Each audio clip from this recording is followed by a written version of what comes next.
الحمد لله رب العالمين والصلاة والسلام على سيد الأنبياء والمرسلين وعلى آله وأصحابه أجمعين. أما بعد فأعوذ بالله من الشيطان الرجيم. بسم الله الرحمن الرحيم. يا أيها الناس إنا خلقناكم من ذكر وأنثى وجعلناكم شعوبا وقبائل لتعارفوا إن أكرمكم عند الله أتقاكم إن الله عليم خبير. سبحان ربك رب العزة عما يصفون وسلام على المرسلين والحمد لله رب العالمين. اللهم صل على محمد وعلى آل سیدنا محمد وبارک وسلم. محترم معزز سامعین کرام، جو آیت کریمہ میں نے آپ کے سامنے تلاوت کی، اس میں اللہ جل شانہ نے ہمیں اور آپ کو ایسی ہدایات عطا فرمائی ہے اور ایسے اصول بیان فرمائے ہیں جو ہماری دنیا و آخرت کو سنوارنے کا ذریعہ ہے. خاص طور پر مسلمانوں کے درمیان آپس میں جو لڑائی جھگڑے ہوتے ہیں، جن سے فتنہ اور فساد پھیلتا ہے اور معاشرے میں بگاڑ آتا ہے، ان کے بنیادی اسباب کو اللہ تعالیٰ نے اس صورت میں بیان فرما کر ان اسباب کے دروازے بند کیے ہیں. چنانچہ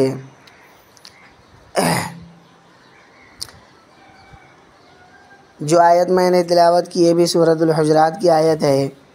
اور غیبت کی حرمت کے بیان کے بعد اللہ تعالیٰ نے یہ آیت کریمہ بیان فرمائی. اس آیت کا پہلے ترجمہ سمجھ لے، اس کے بعد اس کی تھوڑی سی تشریح عرض کر دوں. اس آیت میں بھی بہت اہم اور بنیادی اصول جو اسلام کو دوسرے ادیان اور مذاہب سے ممتاز کرتا ہے، اگر اللہ تعالیٰ اس اصول پر عمل کرنے کی توفیق دے دے تو بہت سے لڑائی جھگڑے اور بہت سے فتنے اس کی وجہ سے ختم ہو جائے. اس آیت میں اللہ تعالیٰ نے فرمایا، اے لوگوں، اس میں صرف مسلمانوں سے خطاب نہیں بلکہ پوری انسانیت سے خطاب ہے کہ اے لوگوں، اے انسانوں، ہم نے تم کو ایک مرد اور ایک عورت سے پیدا کیا.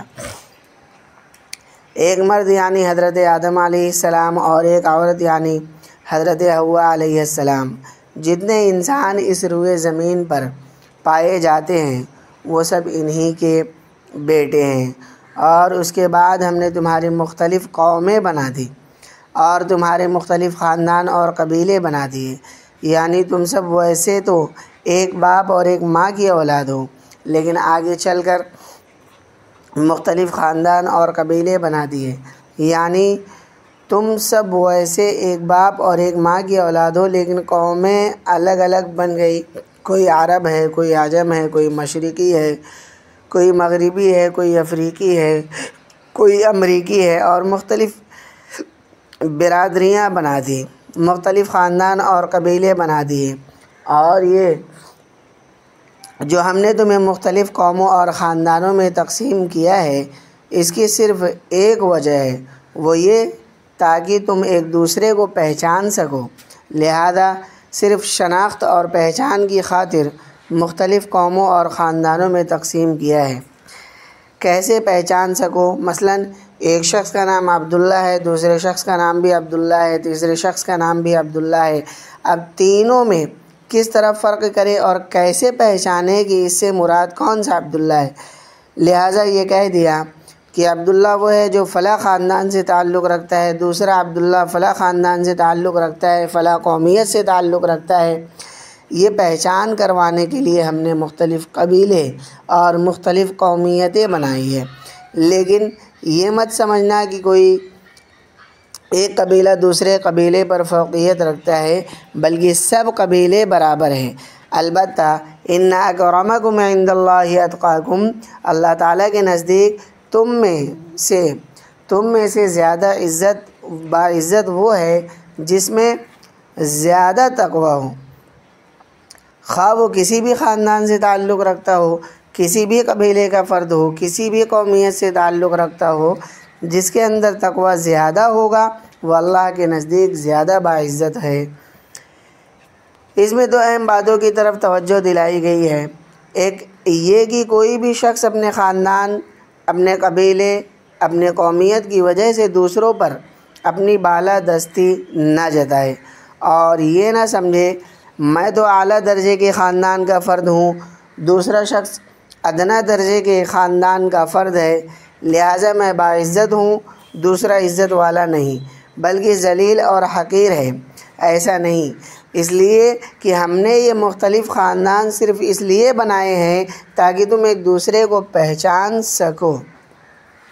پہچاننے کے لیے ایک نسبت مقرر ہو جاتی ہے کہ فلاں شخص ہندوستانی ہے، فلاں شخص پاکستانی ہے، فلاں شخص ہندی ہے، فلاں شخص جاپانی ہے، فلاں شخص پٹھان ہے۔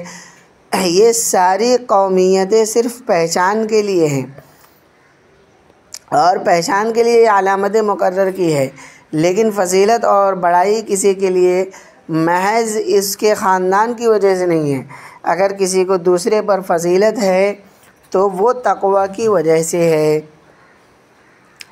اس کے ذریعے قرآن کریم نے ایک بہت بڑے فتنے کا سدباب کر دیا، وہ یہ کہ یہ جو بعض لوگوں کے دلوں میں تکبر پیدا ہو جاتا ہے کہ ہم بڑے ہیں اس لیے کہ ہم بڑے خاندان سے تعلق رکھتے ہیں اور فلاں گھٹیا درجے کے خاندان سے تعلق رکھتا ہے، یہ اپنی بڑائی اور دوسرے کی حقارت بکثرت لوگوں کے دلوں میں پیدا ہو جاتی ہے۔ قرآن کریم نے فرمایا کہ بڑائی کا یہ احساس جو خاندان کی بنیاد پر ہوتا ہے، قومیتوں کی بنیاد پر ہوتا ہے، یہ ہمارے دین کے اصول کے بالکل خلاف ہے۔ دیکھیے حضور اقدس صلی اللہ علیہ وسلم اس دنیا میں تشریف لائے، اللہ تعالیٰ نے آپ کو عربوں میں مبعوث فرمایا اور آپ کے براہ راست مخاطب عرب لوگ تھے، اور عرب وہ قوم ہے جو زمانے جاہلیت سے یہ سمجھتی چلی آ رہی ہے کہ ساری دنیا میں سب سے زیادہ فضیلت ہماری قوم کو حاصل ہے۔ اگر کوئی عرب ہے تو ہمارا بھائی ہے اور اس کی فضیلت بھی ہے، اس کا اعلیٰ درجہ بھی ہے، اور دوسرے لوگ اس کے مقابلے میں کم حیثیت اور کم رتبے والے ہیں۔ یہاں تک کہ عرب لوگ دوسری قوموں کو اعجمی کہتے ہیں۔ اعجمی کا مطلب یہ ہے جو عربی نہیں، اور اعجمی کے لفظی معنی ہے گونگا۔ گویا کہ عرب لوگ اپنے علاوہ دنیا کے سارے لوگوں کو گونگا کہتے ہیں، یعنی ہم بولنے والے ہیں، ہماری زبان اعلیٰ درجے کی ہے اور ساری دنیا ہمارے مقابلے میں گونگی ہے۔ عربوں میں یہ تصور تھا اگر کوئی عربی زبان میں بولے تو اس کے بارے میں کہتے کہ یہ بول رہا ہے، اور اگر کوئی شخص غیر عربی زبان میں مثلا فارسی میں یا ترکی میں بولے تو اس کو کہتے کہ یہ شخص بڑا رہا ہے، گویا اس کے بولنا بھی نہیں کہتے تھے۔ اس حد تک ان کے دلوں میں اپنی عربی قومیت کی ایک نخوت تھی، ایک تکبر تھا، ایک بڑائی تھی۔ وہ باعزت ہے اور جو غیر عرب ہے وہ کم حیثیت والے ہیں۔ جب نبی کریم صلی اللہ علیہ وسلم اس دنیا میں تشریف لائے تو اللہ تعالیٰ نے آپ کو عربوں میں مبعوث فرمایا، لیکن آپ نے اپنے قول سے بھی اور عمل سے بھی اس نخوت کو مٹایا، اور اس طرح مٹایا کہ حضرت بلال رضی اللہ تعالی عنہ جو حبشہ کے رہنے والے تھے، سیاہ فام تھے، سر سے لے کر پاؤں تک پورا جسم سیاہ تھا، حبشی کہلاتے تھے اور آزاد بھی نہیں تھے بلکہ امیہ بن خلف کے غلام تھے، لیکن جب کلمہ پڑھ لیا اشہد ان لا الہ الا اللہ و اشہد ان محمد رسول اللہ، تو اسی سیاہ فام حبشی کو نبی صلی اللہ علیہ وسلم نے گلے لگایا اور ان کو اپنے ہی خاندان کے لوگوں پر یعنی ابو جہل اور ابو لہب پر فوقیت اور فضیلت عطا فرمائی، اور اس درجہ عطا فرمائی کہ ہر جگہ اور ہر وقت حضور صلی اللہ علیہ وسلم کے ساتھ رہتے تھے، اور کائنات میں نماز کے لیے اذان دینے کا سب سے پہلا اعزاز حضرت بلال حبشی رضی اللہ تعالی عنہ کو عطا فرمایا۔ جب مکہ مکرمہ فتح ہوا تو سارے عرب کے بڑے بڑے درجے والے اپنے خاندان کے لوگ موجود تھے، لیکن آپ نے حضرت بلال حبشی رضی اللہ تعالی عنہ کو منتخب فرماتے ہوئے ان سے فرمایا کہ اے بلال جاؤ کعبہ کی چھت پر چڑھ کر اذان دو۔ اس طرح کعبہ کی چھت پر سب سے پہلے اذان حضرت بلال حبشی رضی اللہ تعالی عنہ نے دی۔ جب کعبہ میں داخل ہونے کا وقت آیا تو اس وقت قبیلے کے بڑے بڑے لوگ موجود تھے جو مسلمان بھی تھے، صحابی رسول بھی تھے، لیکن حضور کعبہ کے اندر اپنے ساتھ حضرت بلال رضی اللہ عنہ کو لے کر تشریف لے گئے۔ ایک دن حضور اقدس صلی اللہ علیہ وسلم نے حضرت بلال رضی اللہ عنہ سے فرمایا کہ بلال یہ بتاؤ تم کون سا ایسا اچھا عمل کرتے ہو کہ جس کی بنا پر اللہ تعالیٰ نے تمہیں اتنا اونچا درجہ دے دیا۔ جب اللہ تعالیٰ نے معراج کے موقع پر جنت کی سیر کرائی تو میں نے تمہارے قدموں کی آہٹ اپنے سے آگے سنی۔ تمہارا ایسا کون سا عمل ہے جس کے نتیجے میں اللہ تعالیٰ نے تمہیں یہ مقام عطا فرمایا، جس کے معنی یہ ہے کہ جنت میں بھی اللہ تعالیٰ نے حضرت بلال حبشی رضی اللہ عنہ کو نبی صلی اللہ علیہ وسلم کا ایک پائلٹ بننے کی سعادت نصیب فرمائی ہے کہ وہ آپ کے آگے آگے چل رہے ہیں۔ اس پر حضرت بلال رضی اللہ عنہ نے عرض کیا یا رسول اللہ میرے پاس کوئی اور عمل تو نہیں، البتہ میں یہ ضرور کرتا ہوں کہ جب کبھی وضو کرتا ہوں تو اس سے تحیۃ الوضو کی 2 رکعت ضرور ادا کرتا ہوں۔ بہرحال اللہ تعالیٰ نے ان سیاہ فام حبشی کو یہ مقام عطا فرمایا، حالانکہ عرب نہیں تھے اور سارے عرب کے لوگ ان کو حقارت کی نگاہ سے دیکھتے تھے، گری ہوئی نظروں سے دیکھتے تھے، لیکن نبی کریم صلی اللہ علیہ وسلم نے ان کو یہ اعزاز عطا فرمایا۔ حضرت سلمان فارسی رضی اللہ عنہ جو ایران کے رہنے والے تھے اور کہاں کہاں کا سفر کر کے کس طرح مدینہ پہنچے، کس طرح اللہ تعالیٰ نے ان کو اسلام کی دولت عطا فرمائی، جب اسلام لے آئے اور حضور کی غلامی اختیار کر لی تو حضور صلی اللہ علیہ وسلم نے ان کے بارے میں فرمایا سلمان منا اہل البیت، یعنی سلمان میرے گھر والوں میں سے ہے، میرے گھر کا ایک فرد ہے۔ آج حضرت سلمان فارسی رضی اللہ عنہ کا مزار عراق میں موجود ہے، میری وہاں حاضری ہوئی۔ حضرت فاروق اعظم رضی اللہ عنہ کے زمانے میں جب ایران پر حملہ ہو رہا تھا تو حضرت فاروق اعظم رضی اللہ عنہ نے حضرت سلمان فارسی رضی اللہ عنہ کو لشکر کا امیر بنایا ہوا تھا۔ سارے بڑے بڑے عرب آپ کے زیر قیادت تھے۔ جب حضرت سلمان فارسی رضی اللہ عنہ نے ایران کے بادشاہ اور امراء سے خطاب کیا تو کہا کہ دیکھو میں ایران کا رہنے والا ہوں، لیکن بڑے بڑے اہل عرب میری اطاعت کر رہے ہیں، یہ اس وجہ سے کہ اللہ تعالیٰ نے ہمیں وہ دین عطا فرمایا جس میں کالے اور گورے کا کوئی فرق نہیں، جس میں عرب اور عجم کا کوئی فرق نہیں۔ حجۃ الوداع کے موقع پر آخری بار حضور صلی اللہ علیہ وسلم نے 1,24,000 صحابہ کرام رضوان اللہ تعالی علیہم اجمعین کی موجودگی میں جو خطاب فرمایا، جس کو خطبہ حجۃ الوداع کہا جاتا ہے، اس میں آپ نے وہ بنیادی اصول بیان فرمائے جن پر ہمارا دین فائز ہے، اور اس میں ان تمام فتنوں کی نشاندہی کی ہے جس کی بنا پر مسلمان کسی وقت مصیبت میں واقع ہو سکتے ہیں۔ ان میں بہت ساری عظیم نصیحتیں فرمائی، چنانچہ فرمایا کہ مجھے تم پر اس بات کا خوف نہیں کہ تم میرے بعد بت پرستی میں مبتلا ہو جاؤ گے، لیکن مجھے یہ اندیشہ ہے کہ کہیں شیطان تمہیں گمراہ کر کے دنیا کی محبت تمہارے دلوں میں پیدا نہ کر دے، کہیں ایسا نہ ہو کہ تمہارے درمیان فتنے پیدا کر دے، تم ایک دوسرے کے گلے کاٹنے لگو۔ پھر فرمایا کہ خوب اچھی طرح سن لو، لا فضل لعربی علی عجمی ولا لابیض علی اسود الا بالتقوی۔ فرمایا کسی عربی کو عجمی پر کوئی فضیلت نہیں، اور کسی سفید فام کو، کسی سیاہ فام پر کوئی فضیلت نہیں، اگر فضیلت ہے تو وہ تقوی کی وجہ سے ہے، الا بالتقوی۔ یہ حضور صلی اللہ علیہ وسلم کا آخری پیغام ہے جو آپ نے پوری امت کو عطا فرمایا۔ بہرحال پہلی بات جو اس آیت کریمہ میں بیان فرمائی گئی ہے وہ یہ کہ اگر کسی کے دل میں یہ خناس ہے کہ میں تو بہت اعلیٰ خاندان سے ہوں، تعلق رکھتا ہوں، میری قومیت دوسروں کی قومیتوں سے اعلیٰ ہے، وہ اپنے دل سے یہ خناس نکال دے، اس لیے کہ اللہ تعالیٰ کے نزدیک اگر کوئی شخص باعزت ہے تو وہ تقوی کی وجہ سے ہے، محض خاندانی اور نسبی تعلق کی بنا پر کسی کو دوسرے پر کوئی فضیلت نہیں۔ اگر یہ بات اللہ تعالیٰ ہمارے دلوں میں اتار دے تو پھر دوسروں کے ساتھ حقارت کا برتاؤ کرنے اور دوسروں کو کمتر سمجھنے کا جو فتنہ پیدا ہوتا ہے وہ کبھی بھی پیدا نہ ہو۔ اللہ تعالیٰ نے مختصر لفظوں میں ساری حقیقت بیان فرما دی۔ ارے بھائی، کس بات پر اکڑتے ہو، کس بات پر اتراتے ہو؟ جتنے انسان ہیں وہ سب ایک مرد اور ایک عورت سے پیدا ہوئے ہیں، سب کی اصل ایک ہی ہے، یعنی حضرت آدم علیہ السلام اور حضرت حوا علیہ السلام۔ لہٰذا یہ بات تم نے کہاں سے نکال لی کہ فلاں کو دوسرے پر فضیلت ہے؟ ایک حدیث شریف میں حضور صلی اللہ علیہ وسلم نے ارشاد فرمایا، کلکم من آدم و آدم من تراب، یعنی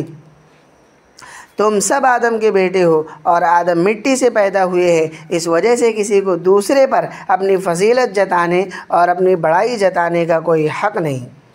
قدیم زمانے میں تو یہ بات بہت زیادہ پائی جاتی تھی، لیکن اب بھی ہمارے معاشرے میں برادریوں کا تصور موجود ہے کہ یہ ہماری برادری کا ہے، یہ ہماری برادری کا آدمی ہے، یہ ہماری برادری اعلیٰ ہے اور دوسرے کی برادری ادنیٰ ہے اور کمتر ہے۔ یہ تصورات آج بھی معاشرے میں پھیلے ہوئے ہیں اور ان کی بنیاد پر رویوں میں تبدیلی آتی ہے، یعنی دوسروں کے ساتھ اس بنیاد پر رویوں میں تبدیلی آ جاتی ہے کہ یہ ہماری برادری کا آدمی نہیں ہے، یہ ہماری قومیت کا آدمی نہیں ہے، اس وجہ سے اس کے ساتھ ہمارا برتاؤ بھی مختلف ہوتا ہے۔ یہ رویہ قرآن کریم کے بھی خلاف ہے اور حضور صلی اللہ علیہ وسلم کے ارشادات کے بھی خلاف ہے اور آپ کے عمل کے بھی خلاف ہے۔ آپ اندازہ لگائے کہ ابو لہب حضور صلی اللہ علیہ وسلم کا چچا ہے، لیکن اس کے بارے میں قرآن کریم کی سورت نازل ہو رہی ہے اور اس کے بارے میں کہا جا رہا ہے، تبت یدا ابی لہب وتب، ابو لہب کے ہاتھ ٹوٹ جائے، وہ ہلاک ہو جائے۔ دوسری طرف حضرت بلال حبشی رضی اللہ عنہ اور حضرت صہیب رومی رضی اللہ عنہ کو گلے لگایا جا رہا ہے۔ حضرت سلمان فارسی کے بارے میں کہا جا رہا ہے کہ ہمارے خاندان کے ایک فرد ہیں۔ ایک نقطہ تو اس آیت کریمہ نے یہ بتایا۔ اس آیت نے دوسرا نقطہ یہ بتایا کہ مسلمانوں کو ایسا نہیں کرنا چاہیے کہ آپس کا اتحاد اور گروہ بندی قبیلوں اور خاندانوں اور برادریوں کی بنیاد پر قائم کرے، بلکہ اگر اتحاد قائم ہوگا تو وہ تقوی کی بنیاد پر قائم ہوگا۔ یہ بھی ایک عظیم فتنہ ہے جو زمانہ جاہلیت سے چلا آ رہا ہے اور آج تک ہماری جڑوں میں موجود ہے۔ اللہ تعالی ہمیں اس سے نجات عطا فرمائے۔ وہ یہ کہ ہمارے دلوں میں یہ تصور ہے کہ جو شخص میرے قبیلے کا ہوگا، جو شخص میری برادری کا ہوگا، جو شخص میری زبان بولتا ہوگا، جو میرا ہم وطن ہے، تو وہ میرا ہے، اور جو شخص دوسری زبان بولتا ہے، دوسرے وطن کا باشندہ ہے، دوسرے خاندان سے تعلق رکھتا ہے، وہ غیر ہے۔ اور اس تصور کی بنیاد پر وحدت قائم ہوتی ہے اور اس تصور کی بنیاد پر پارٹی بندی ہوتی ہے، اس تصور کی بنیاد پر گروہ بندیاں ہوتی ہے۔ اس کا نتیجہ یہ ہوتا ہے کہ جس کو میں اپنا سمجھتا ہوں، اپنے خاندان کا اور اپنے قبیلے کا اور اپنے قوم کا سمجھتا ہوں، اس کا مجھے ہر قیمت پر ساتھ دینا ہے، چاہے وہ حق کہہ رہا ہو یا ناحق کہہ رہا ہو، اور جو میرے قبیلے کا نہیں ہے، میرے وطن کا نہیں ہے، مجھے اس کی مخالفت کرنی ہے۔ اگر میرے وطن کے آدمی میں اور دوسرے آدمی میں جھگڑا ہو جائے تو میں ہمیشہ اپنے وطن والے کا ساتھ دوں گا، اور میری زبان بولنے والا ہے اور جو میری برادری سے تعلق رکھنے والا ہے اس کا ساتھ دوں گا اور دوسرے کی مخالفت کروں گا۔ زمانہ جاہلیت سے یہ تصور چلا آ رہا ہے، بلکہ زمانہ جاہلیت میں یہ ہوتا تھا کہ مختلف برادریوں میں آپس میں معاہدے ہو جاتے تھے کہ ہر قیمت پر ایک دوسرے کا ساتھ دیں گے۔ اب اگر برادری کہ آدمی کا یا جس سے ہمارا معاہدہ ہوا ہے اس کا دوسرے آدمی سے جھگڑا ہو گیا، اب اس معاہدے کی بنیاد پر ہم پر لازم ہے کہ ہم اس کا ساتھ دیں، چاہے وہ حق پر ہو یا ناحق ہو، ظالم ہو یا مظلوم ہو، ہر حال میں اس کا ساتھ دینا ہے۔ جب نبی صلی اللہ علیہ وسلم تشریف لائے تو آپ نے یہ عظیم انقلابی اعلان فرمایا، لا حلف فی الاسلام، کہ اسلام میں اس قسم کا معاہدہ نہیں ہو سکتا کہ میں ہر حال میں تمہارا ساتھ دوں گا۔ زمانہ جاہلیت میں ایک مقولہ مشہور تھا اور وہ ایک اخلاقی اصول سمجھا جاتا تھا۔ وہ مقولہ کیا تھا؟ انصر اخاک ظالما او مظلوما، یعنی اپنے بھائی کی مدد کرو چاہے وہ ظالم ہو چاہے وہ مظلوم ہو۔ بھائی سے مراد وہ ہے جو تمہارے قبیلے کا آدمی ہو، تمہاری قومیت سے تعلق رکھتا ہو، اس کی مدد کرو، اس کا ساتھ دو، چاہے وہ ظالم ہو یا مظلوم ہو۔ جاہلیت میں یہ مشہور تھا، یہ مقولہ مشہور تھا۔ نبی صلی اللہ علیہ وسلم پر قربان جائیے، جب آپ تشریف لائے تو آپ نے فرمایا کہ یہ مقولہ ٹھیک ہے، میں اس کو تسلیم کرتا ہوں کہ بھائی کی مدد کرو چاہے وہ ظالم ہو یا مظلوم ہو، لیکن مدد کرنے کا طریقہ مختلف ہے۔ صحابہ اکرام نے سوال کیا، یا رسول اللہ ظالم کی مدد کس طرح کرے؟ آپ نے فرمایا ظالم کی مدد یہ ہے کہ اس کو ظلم سے روکو اور ظلم سے اس کا ہاتھ پکڑ لو کہ میں تمہیں ظلم نہیں کرنے دوں گا، لہٰذا اگر تمہارا بھائی تمہارے قبیلے کا ہے یا تمہارے وطن کا آدمی ہے اور تمہاری قومیت کا آدمی ہے اور ظلم کر رہا ہے تو بھی اس کی مدد اس طرح نہ کرو کہ تم بھی اس کے ساتھ مل کر ظلم کرنا شروع کر دو، بلکہ اس کی مدد کا طریقہ یہ ہے کہ اس ظالم کا ہاتھ پکڑ لو کہ میں تمہیں ظلم نہیں کرنے دوں گا۔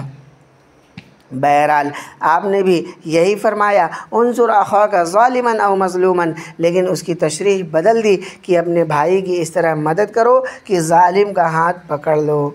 بہرحال حضور صلی اللہ علیہ وسلم نے تشریف لا کر ایک عظیم انقلاب برپا کر دیا۔ عرب میں اس بات کا تصور نہیں ہو سکتا تھا کہ کوئی شخص اپنے قبیلے کے آدمی کے خلاف دوسرے قبیلے کے آدمی کی بات کرے، لیکن نبی صلی اللہ علیہ وسلم نے یہ انقلاب برپا کیا اور عملاً پورے جزیرہ عرب میں یہ اصول پھیل گیا کہ میں اپنے قبیلے والے کا ہاتھ پکڑ لوں گا اگر وہ کسی وقت کسی پر ظلم کرنے کا ارادہ کرے گا۔ پھر حضور صلی اللہ علیہ وسلم نے ہر جگہ اس اصول کی تبلیغ فرمائی۔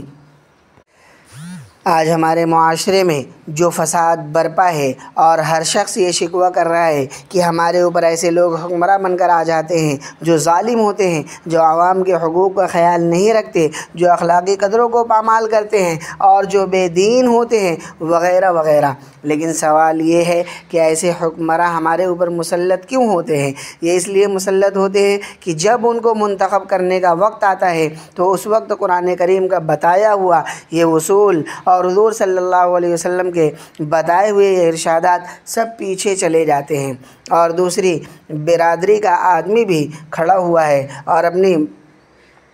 اگر انتخابات میں اپنی برادری کا آدمی بھی کھڑا ہوا ہے اور دوسری برادری کا آدمی بھی کھڑا ہوا ہے اور اپنی برادری کا آدمی اتنا اچھا نہیں ہے جبکہ دوسری برادری کا آدمی اچھا ہے، تو آپ ووٹ کس کو دیں گے؟ آج عام طرز عمل یہی ہے کہ سارے ووٹ برادریوں کی بنیاد پر دیے جاتے ہیں۔ کسی برادری کے سربراہ سے جا کر بات کر لی کہ میں تمہاری برادری کا آدمی ہوں اور میں انتخابات میں کھڑا ہو رہا ہوں، لہٰذا تم میری حمایت کرنا۔ اب برادری کے سربراہ نے کہہ دیا کہ ہاں ہماری پوری برادری آپ کو ووٹ دے گی، اب ساری برادری اس کو ووٹ دے رہی ہے۔ اس سے کوئی بحث نہیں کہ جس کو ہم ووٹ دے رہے ہیں وہ کیسا ہے، ظالم ہے، جابر ہے، جاہل ہے، فاسق ہے، فاجر ہے، بددین ہے، اس سے کوئی بحث نہیں، کیونکہ وہ ہماری برادری کا ہے، لہٰذا ہمارا ووٹ اسی کو جائے گا۔ یہ جاہلیت نہیں تو اور کیا ہے؟ اور اس کے نتیجے میں ہمارے اوپر ظالم و جابر حکمراں مسلط ہو رہے ہیں تو کس کے کرتوت سے ہو رہے ہیں؟ اس لیے نبی کریم صلی اللہ علیہ وسلم نے ارشاد فرمایا، انما اعمالکم واعمالکم، جو حکمراں تمہارے اوپر آتے ہیں وہ سب تمہارے اعمال کا آئینہ ہوتے ہیں۔ اگر تمہارے اعمال درست ہوتے، اگر تمہیں اللہ اور اس کے رسول صلی اللہ علیہ وسلم کے احکام کا پاس ہوتا تو یہ ظالم اور جابر حکمراں تم پر حاکم بن کر نہیں آ سکتے تھے، لیکن تمہارے اعمال کی وجہ سے یہ حکمراں تمہارے اوپر مسلط ہوئے۔ بہرحال خلاصہ یہ ہے کہ خاندان اور قبیلے کی بنیاد پر کسی کی حمایت کرنا اور اس کا ساتھ دینا جاہلیت کا طریقہ ہے۔ اسلام کا طریقہ یہ ہے کہ جو مسلمان ہے اور تمہارا دینی بھائی ہے، چاہے اس کا تعلق کسی بھی خاندان، کسی بھی قبیلے سے ہو، اور ظالم بھائی کی مدد کا طریقہ یہ ہے کہ اس کو ظلم سے روکو تاکہ وہ دوسرے پر ظلم نہ کرنے پائے۔ اگر ہم لوگ ان باتوں پر عمل کرنے والے بن جائے تو معاشرے سے بے شمار فسادات اور جھگڑے ختم ہو جائے۔ اللہ تعالی ہم سب کو ان باتوں پر عمل کی توفیق